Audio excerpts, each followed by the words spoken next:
tubayozayoza okuwangula eno awaadi ey'abasomesa abasinze mu basomesa mu kaweefube w'okulondola amasomero agabeera gasinze mu ggwanga ng'ona kuli olupapula Newvision buli mwaka essomero lya Mumusa Academy Mityana lirinywedde malala akenda omwaka guno.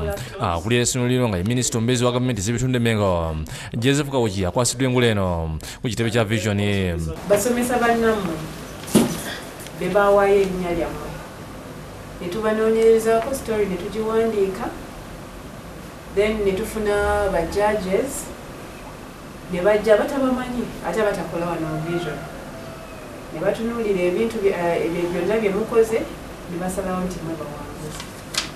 Kawuki ng'akwasibwa engule agisiimye kuba naye akimanyi nti bakoze omulimu munene okusitula ebyenjigiriza. Ono asuubiza obutaddirira mu byenjigiriza. Mututanudde nga Newvision oluvannyuma lw'okufuna ekirabo kino kitujja okutunulako buli kiseera kijja kubeera nga kitutakwongera okukola obulungi ennyo ate era n'oluvannyuma lw'okuwangula kafuwa ensimbi eziwerera ddala obukadde 3.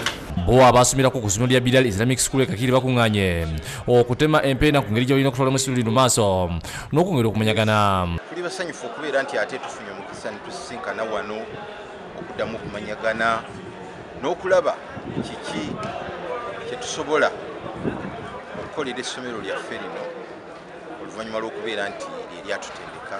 Wabaddewo aboogezi ab'enjawulo okuli akulira ddala mu ggwanga Sheikh Musatabadde Dr. Anas Kalisa n'abalala bangi nga kubaddeko n'abasomesezza okulunda embuzi okusobola okwejjambuwavo. Abanene mbawulira ono Speaker Rebecca Kadaga nomulooza tulina abanene basiraamu ba Jennifer Musisi ba mukyalo n'abadde mu revenue abo nga bagambye abakristito n'abakristale kuyita abawala baabwe abanene beeru naye nga naffe tulina abawala abanene naye muli eyo mulemedde musiika mindaazi ebitumbu wakiki.